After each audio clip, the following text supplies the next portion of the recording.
With my investment trust idea for 2023, I've got to address the elephant in the room, which is this time last year I had said it was a good time to buy on the cheap Fidelity China Special Situations.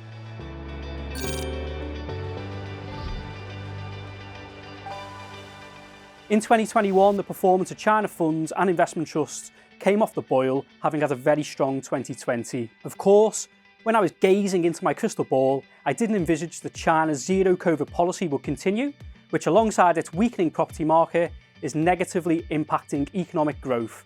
As a result, investor sentiment is very low towards China. This is not the only risk.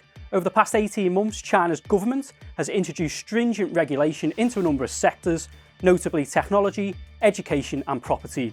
A big concern, which has led some fund managers to completely sell out of China, is that further regulatory crackdowns could be made in the future that will stifle the growth of successful companies. However, despite all those headwinds, I'm still a firm believer that rather than chasing today's winners that are being bid up, it's more important to buy undervalued assets in the hope that they will, over the long term, recover their poise.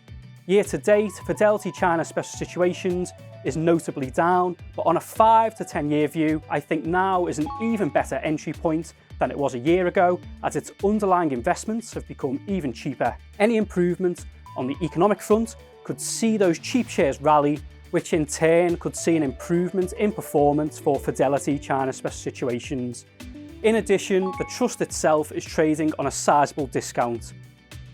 For all those reasons, I'm comfortable to once again suggest that this is a good entry point for investors looking for value opportunities at the start of 2023. Dale Nichols has managed the trust since April 2014. Over that time period, it's more than doubled investors' money, so it's served patient investors well despite the recent short-term pain. Under Nichols' management, it has comfortably outpaced the MSCI China Index. However, it's worth remembering that this is an adventurous investment and therefore it should be viewed as a satellite holding as part of a diversified portfolio. The trust aims to identify companies across both public and private markets that are best placed to benefit from a growing middle class and the shift towards a more consumption-driven economy.